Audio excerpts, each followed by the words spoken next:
नमस्कार, आप देख रहे हैं प्राइम टीवी और मैं हूं आपके साथ मुस्कान अजमानी। बुलेटिन की शुरुआत करेंगे बड़ी खबर से, जहां बेंगलुरु में विपक्षी दलों की बैठक से उत्साहित सपा अध्यक्ष अखिलेश यादव ने मंगलवार को कहा कि इंडिया जिताएगा और इंडिया जीतेगा भी। उन्होंने नई दिल्ली के अशोका होटल में हुई एनडीए की बैठक को लेकर व्यंग किया। वो 2 और जोड़ लेते तो 38 + 2 पूरे 40 हो जाते। सबने वो पुरानी कहानी तो सुनी होगी। इस दौरान उन्होंने ट्वीट किया कि भारतीय इतिहास आज के दिन को देशभक्ति और सकारात्मक राजनीति के बेंगलुरु आंदोलन के दिन के रूप में याद रखेगा। अखिलेश सोमवार को ही कह चुके हैं कि बेंगलुरु से भविष्य के नए अध्याय की शुरुआत होगी और उन्होंने कहा कि परिवर्तन के साथ तानाशाह को सत्ता से बेदखल किया जाएगा।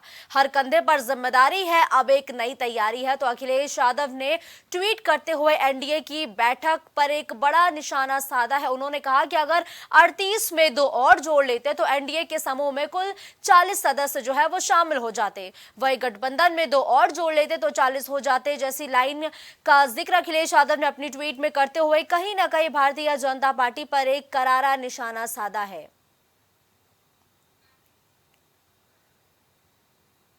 तो 2024 की जंग अब लगातार रोमांचक होती जा रही है और 2024 को लेकर चुनावी तैयारी जो है वो कहीं ना कहीं अपने अंतिम पड़ाव पर पहुंच चुकी है। जहां बीते दिनों बेंगलुरु में विपक्षी एकता की नई तस्वीर देखने को मिली। इस विपक्षी एकता के लिए एक नाम भी तय हो गया, इंडिया, यानी कि Indian national developmental inclusive alliance, जिसमें 26 बड़े दल इस बैठक में हिस्सा लेते हुए नजर आए। तो इस बैठक के बाद अखिलेश यादव ने एनडीए पर एक करारा हमला बोलते हुए ट्वीट किया। उन्होंने कहा कि अगर 2 और जोड़ लेते तो 38 + 2 यानी कि 40 हो जाते। तो एनडीए में कुल 40 सदस्य हो जाते अगर एनडीए 2 और लोगों को जोड़ लेता है तो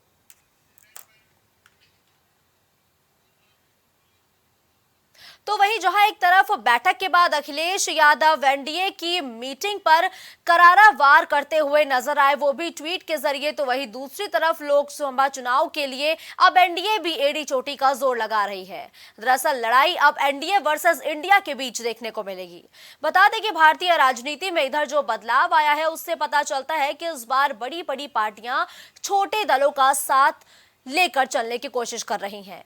सिर्फ बीजेपी ही नहीं, विपक्षी दल भी छोटे दलों को एकजुट करने की कोशिश में है। जहां सत्ताधारी भारतीय जनता पार्टी, सुभाषपा, लोजपा, हम समेत 38 दलों के साथ मिलकर चुनाव लड़ रही है, तो वहीं विपक्ष अपना दल आरएलडी समेत 26 पार्टियों के साथ मिलकर चुनाव लड़ने की तैयारी में है।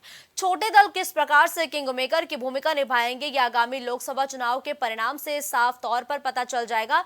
लेकिन जिस तरीके से एनडीए और साथ ही इंडिया छोटे छोटे दलों को साधने की कोशिश कर रहा है, तो इससे अंदाजा लगाया जा सकता है कि जो छोटे दल हैं, यानी जो क्षेत्रीय दल है, वो हर एक पार्टी के लिए काफी अहम हो जाते हैं। वही अगर हम यूपी की बात करें तो जिस तरीके से यूपी में सुभाषपा अध्यक्ष ओपी राजभर निषाद पार्टी के संजय निषाद को एनडीए साधने की तो कोशिश कर ही रही है, साथ ही साथ जो तमाम प्रदेश और है वहां के भी छोटे छोटे दलों को भारतीय जनता पार्टी अपने साथ लाने की कोशिश कर रही है। इस खबर पर तमाम जानकारी के लिए हमारे सहयोगी गौरव हमारे साथ जुड़ चुके हैं। देखिए गौरव, विपक्षी दलों के साथ ही एनडीए ने भी अपनी हुंकार भर दी है और अब जो चुनावी तैयारियां हैं वो कहीं ना कहीं अपने आखिरी चरण पर पहुंच चुकी हैं। ऐसे में अगर हम दोनों ही पार्टियों पर नजर डालें, चाहे हम इंडिया और एनडीए की बात करें, तो छोटे छोटे दलों के साथ ही जो क्षेत्रीय दल हैं उसको भी साधने की कोशिश कर रही है एनडीए के साथ इंडिया। ऐसे में छोटे दल गौरव कितने अहम हो जाते हैं आगामी लोकसभा चुनाव के मद्देनजर अगर देखा जाए तो? देखिए मुस्कान, छोटे दल की अहम भूमिका होती है क्योंकि छोटे दल जो होते हैं वो समीकरणों पर आधारित होते हैं, वो जाति वर्ग पर आधारित दल होते हैं और हमेशा कहा जाता है कि छोटे दल की एक अहम भूमिका हमेशा चुनाव में होती है। बीजेपी की बात करें, चाहे एनडीए की बात करें, चाहे इंडिया की बात करें, जो नया गठबंधन बना है, सबकी कोशिश यहाँ छोटे दलों को साथ लेके चलने की है।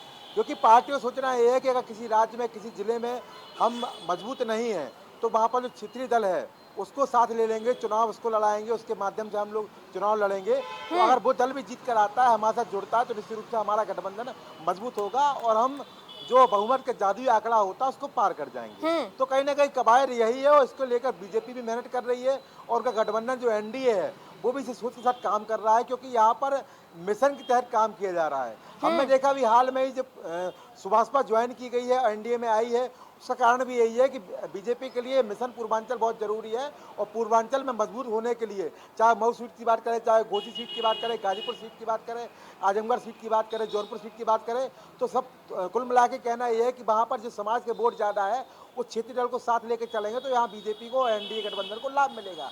इसको लेकर ही कवायद चल रही हो, शायद सुभाषपा का यहाँ पर एनडीए में आना इसी बात का संकेत देता है। इसके अलावा मुस्कान, सबसे महत्वपूर्ण बात है, पश्चिम भी बहुत जरूरी है। पर पश्चिम में कवायद शुरू की गई थी कि जयंत चौधरी को एनडीए में लाया जाए, पर फिलहाल जयंत चौधरी वहां पर विपक्षी दल की बैठक में पहुंच गए थे, तो ये कयास लमसम खत्म हो गए कि शायद एनडीए में आएंगे। तब भी तमाम ट्वीट और तमाम पोस्ट के माध्यम से ये लगता है कि शायद भविष्य में हो सकता है कि जयंत चौधरी एनडीए में आ जाए। हालांकि स्पष्ट नहीं है, उनके कोई बयान नहीं है, पर जो तमाम पोस्ट आई हैं कि हम इस बार खीर खाएंगे, इन तमाम पोस्टों से देखा जाता है कि हो सकता है कि उनका झुकाव उस तरफ हो पाए। क्योंकि अगर हम देखा जाए तो आने वाले समय में जो छोटे छोटे दल हैं उनकी महत्वपूर्ण भूमिका हो रही है मुस्कान, और उसको देखते हुए बड़े दल समझ चुके हैं कि अगर किसी जगह में जाना है, वहाँ पर सक्रिय होना है, अगर वहाँ पर कोई दल सक्रिय है तो उसको अपने पाले में करना है, और यही विजयी होने का एक फॉर्मूला रहेगा आगामी 24 चुनाव के लिए। लेकिन देखिए गौरव, 38 वर्सेस 26 ये जो फासला है ये काफी लंबा हो जाता है। ये आंकड़ों पर अगर हम ना जाए, लेकिन अगर हम समीकरण की बात करें तो समीकरणों के मुताबिक कौन ज्यादा मजबूत है गौरव, एनडीए या फिर इंडिया? देखिए मुस्कान, अगर समीकरणों की अगर बात करें यहाँ पर, तो एनडीए के मुख्य जो आईएनडीआई है ये ज़्यादा मजबूत नजर आ रहा है, क्योंकि बड़ी बड़ी पार्टी है इसमें। अगर हम देखिए मुख्य विपक्ष की बात करें, समाजवादी पार्टी की बात करें, कांग्रेस पार्टी की बात करें, आम आदमी पार्टी की बात करें, आरजेडी की बात करें, जनता दल यूनाइटेड की बात करें, या और अन्य दलों की बात करें, तो जो टीएमसी की बात करें, ये सारे बड़े दल हैं, और ये सारे दल अपने अपनी जगह पर सरकार बना चुके हैं या सरकार में हैं। तो कहीं ना कहीं अगर मजबूती देखी जाए तो इनकी मजबूती है, पर चूंकि बीजेपी की जो प्रक्रिया है, जो सोचना है, वो क्षेत्रीय दल को शामिल करने की जो एक इनकी जो नीति है, वो यहाँ पर ज़्यादा मजबूत होती नजर आएगी। क्योंकि बीजेपी किसी सरकार को लेकर, किसी पार्टी की राष्ट्रीय पार्टी है या क्षेत्रीय पार्टी, उसको लेकर काम नहीं करती है। समीकरण क्या बोलते हैं इस पार्टी के बारे में, समीकरण क्षेत्रीय दल के कैसे हैं अपने क्षेत्र के बारे में, ये अहम होता है चुनाव के दौरान। बिल्कुल, लेकिन देखिए गौरव, जहां एक तरफ छोटे छोटे क्षेत्रीय दलों के साथ ही जो छोटे छोटे दल है उसको तो साधने की कवायद की ही जा रही है इंडिया और एनडीए दोनों की तरफ से, लेकिन जब से इंडिया यानी कि आईएनडीआईए नाम का ऐलान हुआ है, तब से कहीं ना कहीं नीतीश कुमार की खासी नाराजगी भी देखने को मिली। वो प्रेस कॉन्फ्रेंस में भी कहीं ना कहीं नजर नहीं आए। तो आखिर आगे अब विपक्ष उनको अपने साथ लाने के लिए क्या कुछ जद्दोजहद करता हुआ नजर आएगा? देखिए बिल्कुल सीधी सी बात है मुस्कान, है यहाँ पर नीतीश कुमार की नाराजगी जायज है, क्योंकि 18 साल बीजेपी के साथ गठबंधन में रहे, उसके बाद यहाँ पर गठबंधन तोड़ के विपक्षी एकता में शामिल हुए बड़े नेता हैं, बिहार के मुख्यमंत्री हैं, और यहाँ पर अगर उनसे कोई सलाह मशवरा नहीं किया जाएगा तो वो अपने आप को ठगा सा महसूस करेंगे, और शाही उनके यही नाराजगी के कारण है। नीतीश कुमार ऐसे नेता नहीं है कि बहुत मामूली नेताओं में उनकी गिनती आती है, मुख्यमंत्री हैं और बिहार के, और बड़ा उनका अनुभव है, और निश्चित रूप से हमने देखा था विपक्षी एकता की बात होती थी तो कई बार ये भी कहा गया कि नीतीश कुमार एक प्रधानमंत्री के पद के उम्मीदवार के रूप में विपक्ष का चेहरा हो सकते हैं आने वाले समय में। सांसद उनको ऊपर अपनी मुहर लगा सकते हैं आने वाले 24 चुनाव को देखते हुए। तो कहीं ना कहीं जब बड़ा चेहरा होता है उसको अगर आप नजरअंदाज करेंगे तो कहीं ना नाराजगी होगी, और नाराजगी केवल नीतीश कुमार की नहीं है, तमाम बड़े नेता हैं उनकी नाराजगी भी यहाँ पर मुस्कान रही है। क्योंकि यहाँ पर सीताराम येचुरी जो माकपा के प्रमुख हैं, उन्होंने भी कहा था कि टीएमसी में पश्चिम बंगाल में टीएमसी के साथ गठबंधन को हम विचार करेंगे, संभावना से इनकार भी उन्होंने किया था। तो कहीं ना कहीं यहाँ पर सबसे महत्वपूर्ण बात मुस्कान ये है कि यहाँ पर समर्थन बिना दिए आप उस नीति को, उस युद्ध को नहीं जीत सकते हैं। क्योंकि टीएमसी पश्चिम बंगाल की बात करें, अगर वह टीएमसी चुनाव लड़ती है बीजेपी के विरुद्ध, क्योंकि बीजेपी वहाँ पर जलजरी की तरफ आगे आई थी, 30 सीट से 73 सीट पहुँच कर गई थी, और निश्चित रूप से टीएमसी में पश्चिम बंगाल में बीजेपी ने टीएमसी को कई चुनौती दी थी। और अभी जो पंचायत चुनाव हुए हैं उसमें भी जो बीजेपी एक समय 5,552 सीटों पर जीत कर आई थी, इस बार आंकड़ा 9,000 से ज़्यादा का पार किया है। तो कहने बीजेपी की यहाँ पर मजबूती हो रही है, और अगर बीजेपी से यहाँ पर युद्ध लड़ना, चुनौती देना है तो टीएमसी को, बाकी जो दल है पश्चिम बंगाल के, उनका साथ चाहिए पड़ेगा। पर जिस तरह लेकिन से देखिए गौरव, 26 का ये आंकड़ा बहुत बड़ा होता है, और लगातार बैठकों को लेकर यही कहा जा रहा है कि दल तो मिल रहे हैं लेकिन दिल नहीं मिल पा रहे हैं, जिसकी कहीं ना कहीं कुछ तस्वीरें भी हमने बीते दिनों देखी जब नीतीश कुमार प्रेस कॉन्फ्रेंस में शामिल नहीं हुए। तो वहीं दूसरी तरफ पश्चिम बंगाल के एक सांसद कहती हैं कि अगर कांग्रेस पीएम पद की रेस से बाहर है तो ऐसे में ममता बनर्जी एक अच्छा चेहरा है पीएम पद के लिए। तो क्या कहा जाए गौरव, कहीं ना कहीं जब पीएम पद के नाम तय करने की बारी आएगी तो क्या खटपट देखने को मिलेगी? खटपट होनी शुरू हो गई मुस्कान। हमने कल भी देखा जैसे मल्लिकार्जुन खड़गे ने नाम का ऐलान किया, वहाँ नीतीश कुमार प्रेस कॉन्फ्रेंस में नहीं आए। इसके अलावा अगर हम बात करें जो मल्लिकार्जुन खड़गे ने जो बात कही है, 11 सदस्यीय समिति यहाँ पर बनाई है आगामी मुंबई की बैठक को देखते हुए, तो वहाँ पर ऐलान होगा। तो कहीं ना कहीं यहाँ पर सब लोग अपने आप को प्रमोट करने में लगे हैं और बता रहे हैं कि यहाँ पर अगर कांग्रेस अलग होती है या कांग्रेस यहाँ पर समर्थन देती है तो ममता बनर्जी का नाम आना चाहिए। तमाम नाम मुस्कान यहाँ पर है। यहाँ पर आम आदमी पार्टी विचार कर रही होगी कि अरविंद केजरीवाल को यहाँ प्रमोट किया जाए, ममता बनर्जी अपने आप को प्रमोट करने का विचार कर रही है, नीतीश कुमार अपने आप को प्रमोट करने का विचार कर रहे हैं। तो यहाँ पर जो बड़े बड़े दल है उन सबकी यही मंशा होगी कि यहाँ पर इस तरह हम कर सकते हैं, उनको प्रमोट कर सकते हैं। और मुस्कान इतिहास भारत का ऐसा रहा है कि तमाम समय पे इस तरह के लोग आकर सत्ता संभाले भी हैं। मोरारजी देसाई जो देश के प्रधानमंत्री रहे, उनका भी एक समय पे ऐसे कहा गया था कि लगता नहीं था कि प्रधानमंत्री बनेंगे, पर निश्चित रूप से जो गठबंधन था, गठबंधन के बाद नाम सामने आया तो लोग चक्र भी हुए और उन्होंने प्रधानमंत्री कुर्सी पर संभाला और काम किया। तो मुस्कान हमारे देश का इतिहास ऐसा रहा है और वहाँ पर अगर यहाँ पर कोई नया नाम आता है तो यहाँ पर अक्षर नहीं होना चाहिए। पर चूंकि नामों पर लेके समन्वय समिति की बैठक को लेके INDA जो नाम रखा गया उसको लेकर जो बेचारा मतभेद नजर आ रहे हैं वो कहीं ना कहीं इस इंडिया गठबंधन के लिए बहुत बेहतर नहीं है। और पहले जो बात स्पष्ट कह रहा हूँ कि पहले आपको दिल मिलाना पड़ेगा। दल तो मिल गए हैं, दिल मिलाना बहुत जरूरी है। बिल्कुल ठीक है गौरव, लेकिन अब आखिरी सवाल आपसे ये रहेगा कि देखिए कहीं ना कहीं जो चुनावी बयार है वो तो बहने शुरू हो चुकी है और जो प्रक्रिया है किस तरीके से एक रोड मैप तैयार किया जाए वो भी अपने अंतिम चरण में कहीं ना कहीं पहुंचता हुआ नजर आ रहा है। ऐसे में अब जो INDI है यानी कि इंडिया की अगली बैठक महाराष्ट्र में प्रस्तावित है, वो बैठक कब होनी है और उस बैठक में गौरव कौन कौन से मुद्दे होंगे जिस पर चर्चा किए जाने की उम्मीद है? देखिए महत्वपूर्ण बात यह मुंबई में बैठक होनी, हालांकि अभी तिथि का कोई ऐलान नहीं हुआ है मुस्कान। हालांकि वहाँ पर यह है कि 11 सदस्यीय समिति वहाँ बैठक में इसको लीड करेगी। उस समिति के माध्यम से यहाँ पर कौन इसको गठबंधन को लीड करेगा, संयोजक कौन बनेगा, इसका भी ऐलान होगा वहाँ पर। क्योंकि यहाँ पर ऐलान होना बहुत जरूरी है, क्योंकि अगर कुछ होना है या गतिरोध है, किसको छोड़ के जाना है या किसी को साथ आना है, वो स्पष्ट हो जाएगा मुंबई की बैठक में। क्योंकि अगर ये पहले स्पष्ट नहीं होगा तो हो सकता है अगर इस समय पे स्पष्ट ना हो और चुनाव के आखिरी समय में स्पष्ट होगा तो वही 2019 के गठबंधनों जैसा हाल होगा जो 2019 के चुनाव में हमने देखा है कि विपक्ष का गठबंधन बना था पर वो कारगर नहीं हो पाया था। तो कहीं ना कहीं इसको देखते हुए विपक्ष पहले ही ये नीति बना चुका है कि यहाँ पर परस्पर व्यवस्था बनाते हुए यहाँ पर एक संयोजक बनाया जाएगा, नाम का ऐलान भी होगा और अंतरिम यहाँ पर चर्चा होगी किसके नेतृत्व में हम लोग चुनाव लड़ेंगे और कौन यहाँ पर प्रमोटर की भूमिका निभाएगा। तो बिल्कुल ठीक है, धन्यवाद गौरव इस खबर पर हमारे साथ जुड़ते हुए। तमाम अपडेट हमारे दर्शकों तक पहुंचाने के लिए। तो देखिए NDA का तो पूरा नया प्लान तैयार हो चुका है, लेकिन अब INDIA यानी कि जो विपक्षी दलों का एक अलायंस है उसका प्लान क्या होगा ये देखना बेहद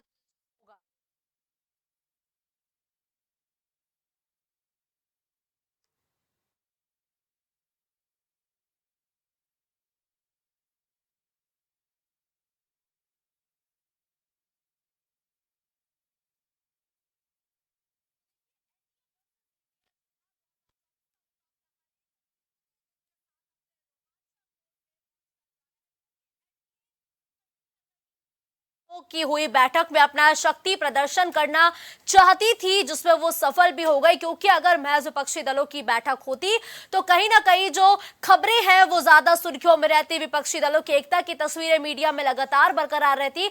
इसी वजह से जो NDA है उसने ध्यान खींचने की कोशिश करते हुए अपना भी शक्ति प्रदर्शन करने का प्रयास दिल्ली में किया, जहां 38 दल शामिल होते हुए नजर आए हैं। वहीं अगर हम NDA की बात करें तो 1998 में NDA बना था और तकरीबन NDA को 25 साल पूरे होने वाले हैं और 25 साल तकरीबन पूरे हो जाएंगे अब से थोड़ी देर में। तो ऐसे में कहीं ना कहीं NDA अब लगातार ये बताने की कोशिश कर रहा है कि NDA के 25 साल हो चुके हैं, लेकिन उसके बावजूद भी NDA टूटा नहीं है।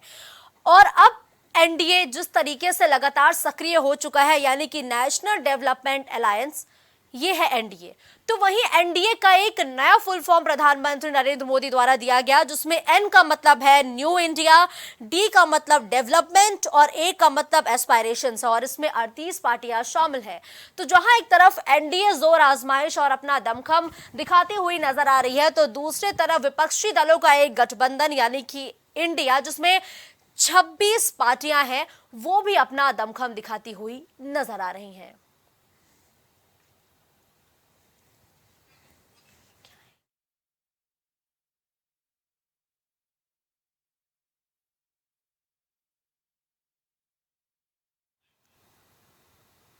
तो चलिए रुक करते हैं सीएम योगी आदित्यनाथ के संबोधन की ओर।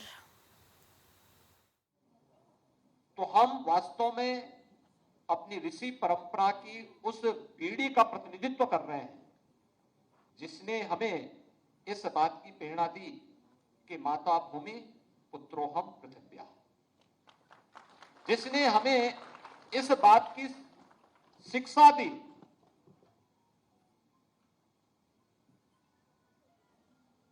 कि जो हम सबको उन सभी पवित्र भावों के साथ जोड़ती है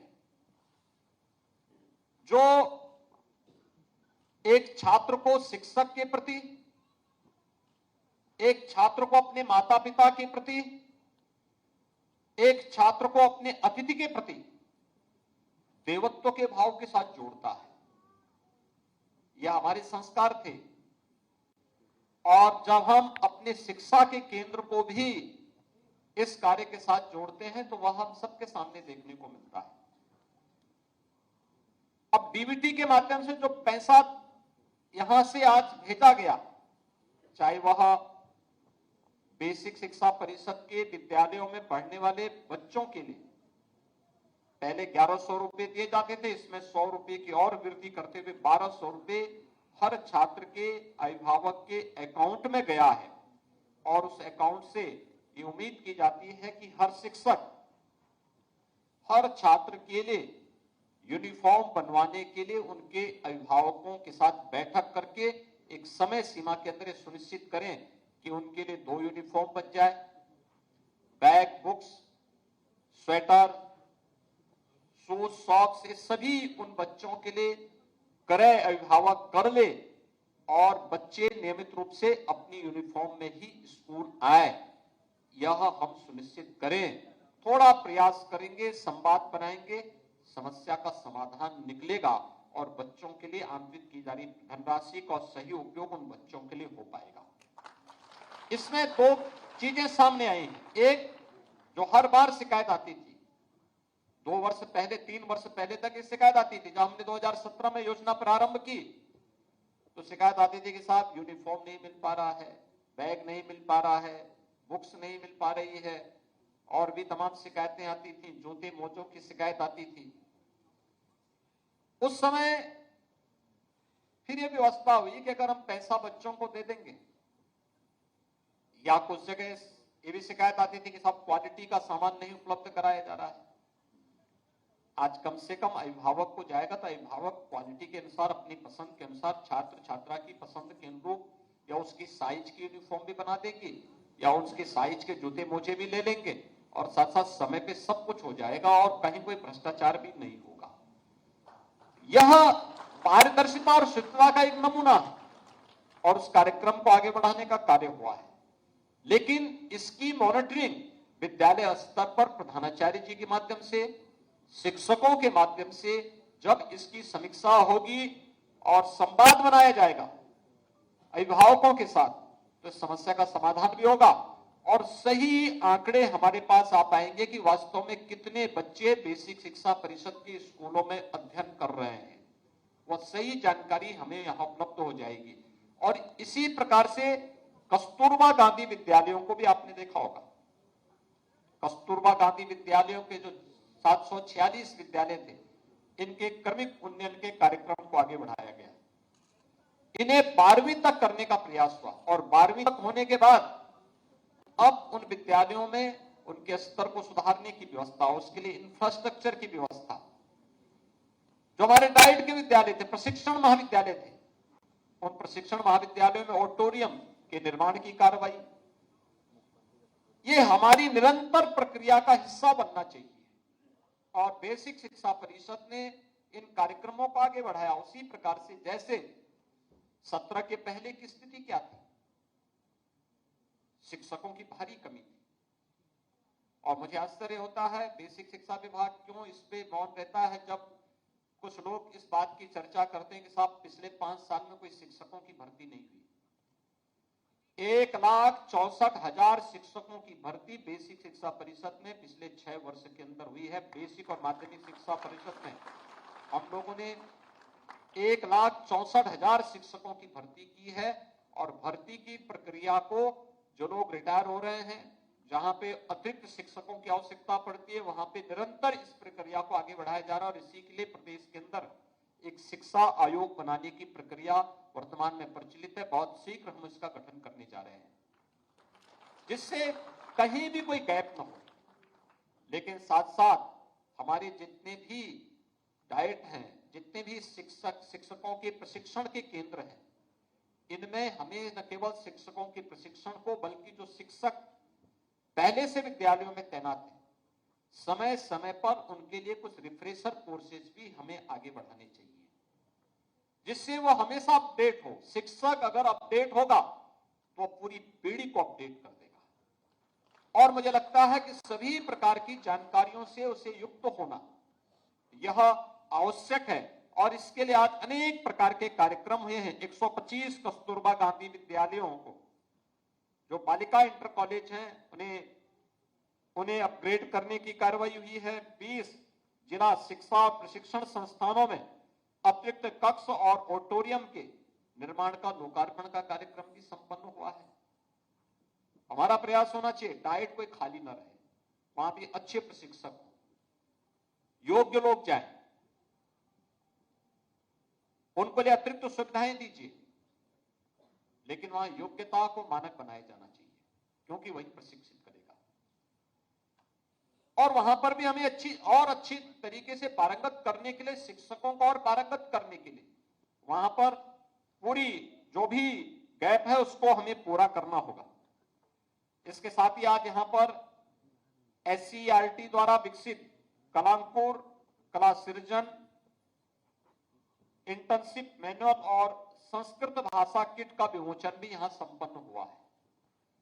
ये जो पुस्तकें आज यहां विमोचित हुई हैं, अभी मैं चाहूंगा हर विद्यालय में ये उपलब्ध कराए जाएं और विद्यालयों में उपलब्ध करवाने के साथ ही शिक्षक उन्हें जरूर देखें, बच्चों को उससे परिचित कराएं। न केवल सीखने के, अब स्वयं भी सीखने की जिज्ञासा होनी चाहिए, बल्कि छात्र छात्राओं को भी उसके साथ जोड़ने का कार्य अगर आप करेंगे तो उससे काफी अच्छी जानकारी आपको मिलेगी। लर्निंग बाय डूइंग कार्यक्रम के अंतर्गत शिक्षक मैनुअल का विमोचन भी आज हुआ है। ये जो लर्निंग बाय डूइंग, जो यहां पर आज शिक्षक मैनुअल का विमोचन का कार्यक्रम संपन्न हुआ है, हर शिक्षक इसको एक बार जरूर देखें। समय लगेगा, लेकिन आपने अगर शिक्षा को अपने कैरियर का हिस्सा बनाया है तो समय तो आपको देना पड़ेगा। प्री प्राइमरी के लिए को-लोकेटेड आंगनबाड़ी केंद्रों को IIT गांधीनगर के सहयोग से आज यहां पर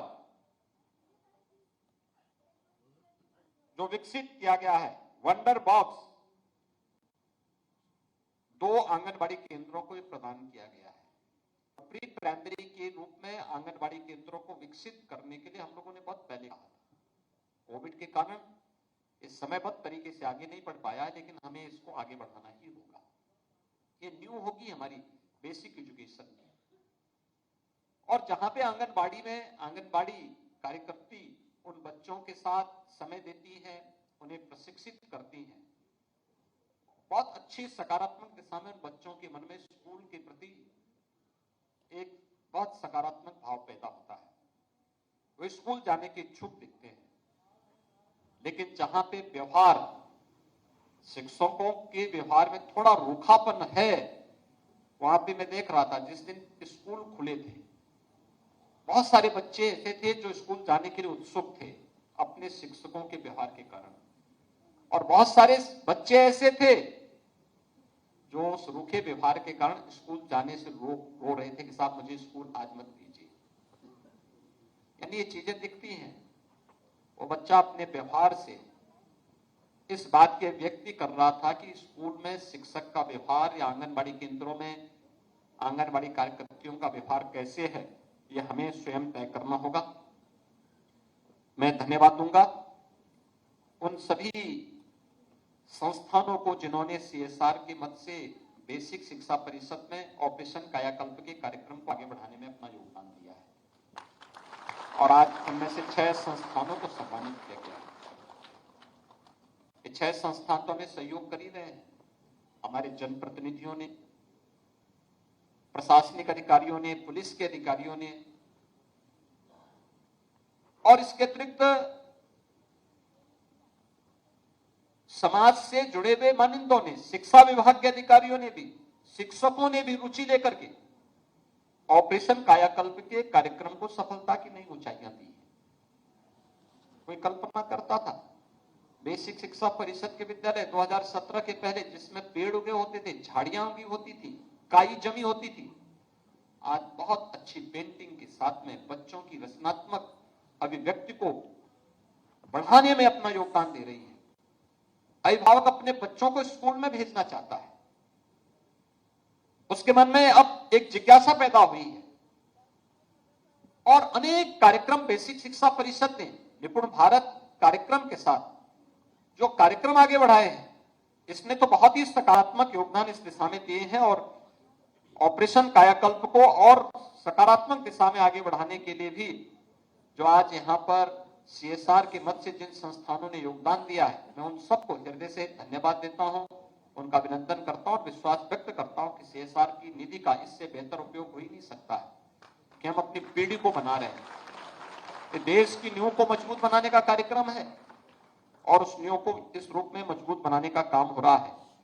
DBT के माध्यम से आज यहां पर आपने देखा होगा कि 1200 रुपये प्रति छात्र 1,91,00,000 बच्चों को, मैं जब इस संख्या को देखता हूं तो मुझे बहुत सारे देशों की जनसंख्या याद आने लगती है कि यहां बेसिक शिक्षा परिषद में ही हमारे पास 1,91,00,000 बच्चे अध्ययन कर रहे हैं और बहुत सारे देशों की इतनी आबादी नहीं है, इतने हमारे यहां बच्चे हैं। लेकिन हमारी जिम्मेदारी बनती है कि जो बच्चे अधूरे में स्कूल छोड़ देते हैं, ड्रॉप आउट को रोकना। इसके लिए अभिभावकों के साथ संवाद, उनके साथ बातचीत करना। अब तो टेलीफोन हो चुके हैं, आपके पास आपकी क्लास के हर बच्चे के अभिभावक का मोबाइल फोन होना चाहिए। बच्चा स्कूल नहीं आया, तत्काल उस शिक्षक को जैसे आपको समय मिले नोट कर लिया, अपनी डायरी में नोट करिए और फिर उस शिक्षक, उस अभिभावक को फोन से पूछिए क्या आपका बच्चा स्कूल क्यों नहीं आ पाया। आपके पास समय होगा, विद्यालय जैसे आपका छूटता है, अच्छा होगा 24 घंटे होते हैं, आप 6 घंटे 4 घंटे 6 घंटे स्कूल में देते हैं, 2 घंटे और सही गांव में ही तो बच्चा होगा, गांव में ही उसके घर होते हुए आ जाइए, हो सकता है उसके स्वास्थ्य खराब हो, आप उसमें कुछ योगदान दे सकते हो, आप उसको सही राह दिखा सकते हैं कि बुखार है या कोई बात है तो उसको तत्काल प्राथमिक स्वास्थ्य केंद्र या सामुदायिक स्वास्थ्य केंद्र में पहुंचाइए, लापरवाही न हो। या हो सकता है परिवार में कोई घटना घटित हुई हो, आप जाएंगे, आप उनके प्रति अपनी संवेदना व्यक्त कर दें, आपके प्रति एक सम्मान का भाव जागृत होगा उन बच्चों के, उन परिवार के लोगों के मन में। एक सकारात्मक दिशा में हम उसको आगे बढ़ाने का कार्य करें और यह ड्रॉप आउट को रोकने का एक माध्यम होगा। ये बच्चे पढ़ लिख जाएंगे तो समाज में कुछ सकारात्मक योगदान कर पाएंगे और उस सकारात्मक योगदान को, ड्रॉप आउट को रोकना। लेकिन साथ साथ आज आपने देखा होगा कि यहां पे कस्तूरबा गांधी विद्यालय की बालिकाओं को भी 76,000 बालिकाओं को भी स्कॉलरशिप दी गई है और उनको, बालिकाओं को प्रतिवर्ष 1,100 रुपये की दर से छात्रवृत्ति, 19,553 दिव्यांगजनों को 2,000 रुपये का स्टाइपेंड और 11,364 ऐसे बच्चे जो बिना सहायता के विद्यालय आने में समर्थ हैं, नियमित विद्यालय आने हेतु प्रेरित करने के उद्देश्य से 6,000 रुपए के स्कॉट अलाउंस की DBT का भी आज यहाँ पे हमने वो धनराशि DBT के माध्यम से उनके अकाउंट में भेजी है। यानी इतनी बड़ी धनराशि आज बेसिक शिक्षा परिषद 1,91,000 बच्चों के लिए तो 2,300 करोड़ रुपए की राशि उनके यूनिफॉर्म के लिए, जूता मोजा के लिए, बैग के लिए ये उपलब्ध करवाया है। कस्तूरबा गांधी विद्यालय के 76,000 बालिकाओं के लिए भी 1100 रुपए प्रतिवर्ष की राशि उनके अकाउंट में जा रही है और दिव्यांग बच्चों के लिए भी आज एक निश्चित राशि उनके अकाउंट में आज यहां पर डीबीटी के माध्यम से आंतरित की गई है। अब इस राशि का सही सदुपयोग हो, इसके लिए हमें थोड़ी रुचि लेनी पड़ेगी और उस रुचि के लिए ही मैं आप सबका आह्वान करूंगा कि ये सभी कार्यक्रम इसके साथ जोड़ने चाहिए। और इसके साथ ही आपने देखा होगा कि आज स्किल डेवलपमेंट के साथ जोड़ने के लिए भी कुछ अभिनव कार्यक्रम आगे बढ़े हैं। हमें बच्चों के मन में सकारात्मकता पैदा करनी पड़ेगी और इसके लिए ड्राइंग बनाने का कार्यक्रम हो सकता है। एक अच्छा आर्किटेक्ट का माध्यम आप उन बच्चों को अभी से अगर ड्राइंग बनाना सिखा देंगे ना तो आगे चलकर बहुत अच्छे आर्किटेक्ट बन पाएंगे, मास्टर प्लानर बन जाएंगे। एक टाउन प्लानर क्या करता है, पूरे टाउन की मैपिंग तो करता है, फिर इसके बारे में एक विजन देता है कि कहां पे क्या होना चाहिए, कहां मार्केट होनी चाहिए, कहां शिक्षा का हब होना चाहिए, कहां चिकित्सा का हब बनना चाहिए, कहां ट्रांसपोर्ट नगर बनना चाहिए, कहां पे क्या चीजें बननी चाहिए, उसके लिए वो एक विजन देता है। अगर आप केवल अपने विद्यालय के लिए ही इस व्यवस्था को बना ले कि विद्यालय कहां पे है, उसमें क्या क्या चीजें हैं, उसके बारे में भी आप उन बच्चों को ड्राइंग बनाने की कला वहां सिखाना शुरू कर देंगे, ये भी अपने आप एक स्किल डेवलपमेंट का एक माध्यम बन जाएगा। बच्चों को मिट्टी के ही कुछ खिलौने बनाने का अभ्यास आप कराना शुरू कर देंगे, उसके मन में एक नई प्रेरणा पैदा होगी। बच्चों को किचन गार्डन के बारे में भी कुछ जानकारी दे देंगे तो बच्चों के मन में एक जिज्ञासा पैदा होगी। वृक्षारोपण के बारे में कुछ प्रेरित कर देंगे तो उसके बारे में उसके मन में एक जिज्ञासा पैदा होगी। मैं बहुत बार देखता हूं, पता नहीं वे लोग पुष्प लगाते हैं कि नहीं लगाते हैं, लेकिन मैं देखता हूं कहीं जाते हैं तो उनका हाथ खाने में कहीं पुष्प लगाओ, गमले से पुष्प जरूर तोड़ देंगे। ये मैं बहुत बार देखता हूं, मुझे बहुत बार लोगों को टोकना पड़ता है, अरे जब लगा नहीं सकते तोड़ क्यों रहे हो, लेकिन वो तोड़ेंगे जरूर, क्योंकि उसको सही रास्ता दिखाया ही नहीं गया, बताया ही नहीं गया। वो लगा नहीं सकता लेकिन तोड़ने में विश्वास करता। अगर हम बच्चों को बताएं कि देखो अनावश्यक मत तोड़ना चाहिए पुष्प, लेकिन अगर हम लगाने के बारे में बता सकें, विद्यालय में अच्छी सजावट होनी चाहिए, क्यारी बनाइए, बच्चों को उसके बारे में थोड़ा बताइए, शिक्षक में थोड़ा मेहनत कर ले तो मानसिक श्रम और शारीरिक श्रम दोनों अगर मिल जाएगा तो उसके बहुत बेहतर परिणाम आ जाएंगे, बहुत अच्छे परिणाम आ जाएंगे। और मैं चाहूंगा कि इस दिशा में आप सबको आगे बढ़ने की आवश्यकता है। बाकी अन्य कार्यक्रम तो होंगे, लगातार आगे बढ़ते रहेंगे, लेकिन जो हम स्थानीय स्तर पर भी कुछ कर सकते हैं, पिछले 6 वर्ष के अंदर जो दूरी तय की गई है, इसको और सकारात्मक दिशा में आगे बढ़ाने की आवश्यकता है। आज ये बेसिक शिक्षा परिषद ने परिवर्तन आज दिखता है, आज लोग बोलते हैं इसके बारे में, जनप्रतिनिधिगण आते हैं वो भी इस बात को बोलते हैं कि बेसिक शिक्षा परिषद में परिवर्तन हुआ है। अब माध्यमिक शिक्षा की बारी है, माध्यमिक शिक्षा के लिए अनेक पॉलिसी बनाई गई है, उस कार्यक्रम को भी आगे बढ़ाने के कार्यक्रम चल रहे हैं, बस समय पे निर्णय। माध्यमिक शिक्षा ने इस दौरान नकल विहीन परीक्षाएं दी है, पहली बार रिकॉर्ड मात्रा में, यानी पहले 3 महीने माध्यमिक शिक्षा में परीक्षा में लगते थे, इस बार मात्र 15 दिन में परीक्षाएं हुई हैं। 2 महीने परिणाम आने में लगते थे, इस बार मात्र 14 दिन में परिणाम आए हैं, यानी 29 दिन के अंदर माध्यमिक शिक्षा में, जिसमें 56 लाख बच्चों ने परीक्षाएं दी थी, 1 महीने के अंदर वे सभी कार्यक्रम सफलतापूर्वक संपन्न हुए हैं और कहीं भी नकल नहीं हुई, कोई शिकायत नहीं आई।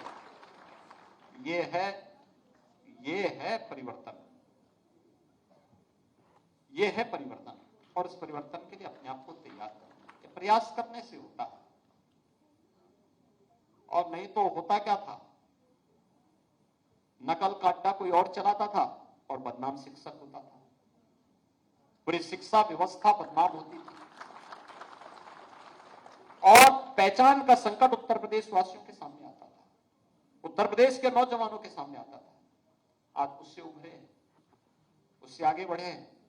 और इसलिए मैं आज के उस अवसर पर चाहूंगा कि हम जो परिवर्तन किए गए हैं इसको और अच्छे ढंग से आगे बढ़ाने की व्यवस्था करें। ऑपरेशन कायाकल्प सेकंड का जो फेज होगा ये माध्यमिक शिक्षा के लिए होना चाहिए।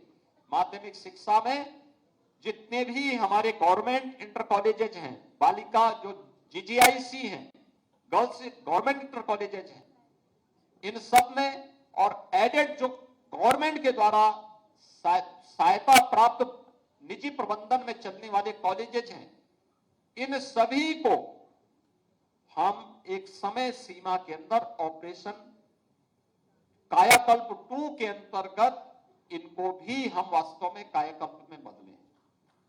नहीं तो 75 साल और 100 साल पुराने विद्यालयों की स्थिति बहुत जर्जर है।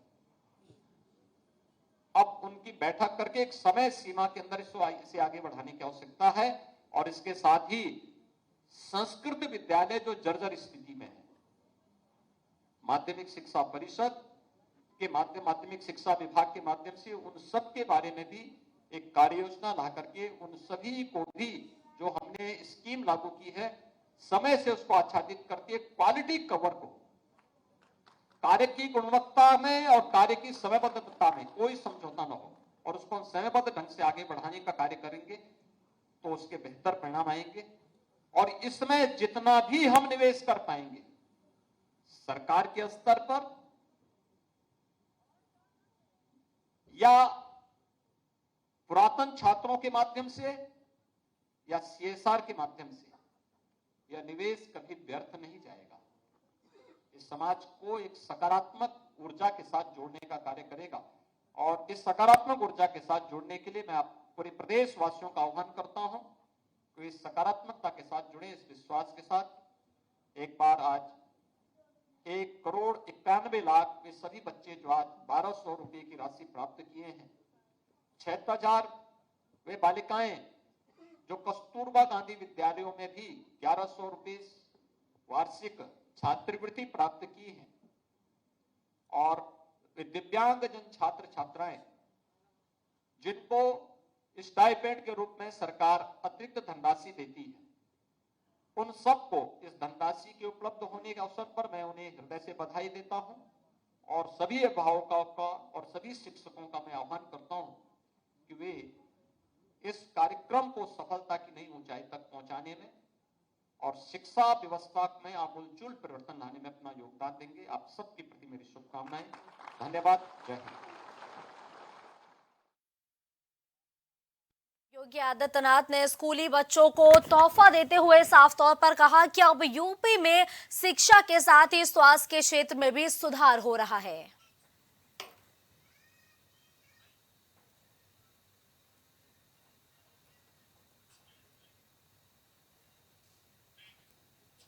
तो अभी आपने सुना सीएम योगी आदित्यनाथ ने साफ तौर पर कहा कि जहां एक तरफ यूपी में जो शिक्षा है उसके स्तर में